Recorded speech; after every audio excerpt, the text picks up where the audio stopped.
nyalo timore. Kowere kod mago ni chenro magalam ne okudhi nyime kanisa mar God's Arena Embassy mayudore e boma ma Migori bang' weg kanisa kod jolemo mag kanisa no yudo karangach mar kanisa ne ogo kiful kendo kite magedo ol e laro mar kanisa. Haja from Marwa Jojo malero kwa kaunti ya Migori laro kwa kolo maogerie kanisa no. Okinyi mar kasa pargario jokanyo mag kanisa no mar God's Arena Embassy mayudore e boma ni ma Migori ne ochako mole kanisa ni mondo gidhi nyime kod ala margi ma Jumapil. Kata kamano kane gichope kanisa ni ne gido karangach mar kanisa ni ne olor kod kiful manyien kaachiel kod nyiroro manyien. E laro mar kanisa ni bende ne ole kite mag gedo ma odino nyaka rangach. Biro ma jotelo mag kanisa ni ka otele kod Pastor Roland Omolo mar manyo kaka lam nyalo dhi nyime e kanisa ni ne okonyago lemo. Koro kawuono to chalo ne ok bedo ke service but we will pray. Yes. Na nikapigia papa nikamwambia papa kuna vile iko kanisani na alikuwa na ubaya mingi sana hapa. Wakati niliingia alikuwa anasema piga simu mwambie niko hapa. Alikuwa akiambia tipa imwage mawe pa kabisa, imwage ifunike mlango. So nikashindwa kama kuna mjengo kanisani mbona hatujajua.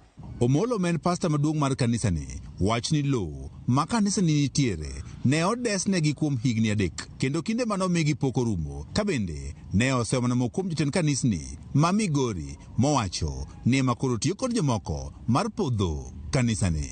One of the pastors of this town, him, I will not mention his name, a good friend of mine, Milongoni Tom Were, nonge won lobni endi to tudwa kode to wagado church leaders to modo romo kodi mongiswa ni lopa ni endi ene court kech na kaw loan kode koro kata kopo nu rente sani okunyangiewe nyama ngiewe kopo ni a win case kata lose case from the kum swachule every yearly embe na we kum gimati mare kono romo kode mano ngiswa ni kiko bed gi luoro lobno pok ngata ousone kata bank poko ousone ngata nikech pok gitiekore gi wach moro pok gitiekore court. Ambidhira nono niya ang'o ma ji dwaro in the kingdom of God.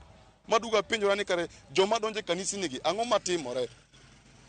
Is it a business kose nango? Nikech man of God kane nigi members biro ka jomoko neno mana ni omayo ji members. Inen akeni mane kiyini momiyo ng'ato nyalo bukore timo gima kama. Pastors ma kanisa ne okwedo weche maliekore ne piny owacho ema yware kodgi ka giwacho ni en ywaruok ma kanisni. So it's just a church politics. There's no county government on this. The government is very innocent about this. It's not part of this thing. Jakre mana donje kanisa ka wasekale lwenje mang'eny kendo jatich Nyasaye osekale lwenje ma penjora niya yani kare Christianity ka kare ji nyalo yware malich kama. Kata bed ni ten kanisa ne wacho ni darogi eloni e yo mok ni kare ne wayudo barua mondiki tarik 3 dwe mar 5 mar higani mowuok kuom okil mane ondiki ne kanisa ni mondo koro gidare loni kapok oromo tarik 1 mar dwe mar 11 mar higani nikech wuon lo dwa tiyo kod lope. Ne wayango ni uso mar loni ne olandi achiel kuom gazet ma pacho kae kendo jogo mantie kod gombo mar nyiewe ne okondo kochwal dwaro margi tarik 3 mar dwe mar 2 mar higani. George Juma, Ramogi TV, Migori.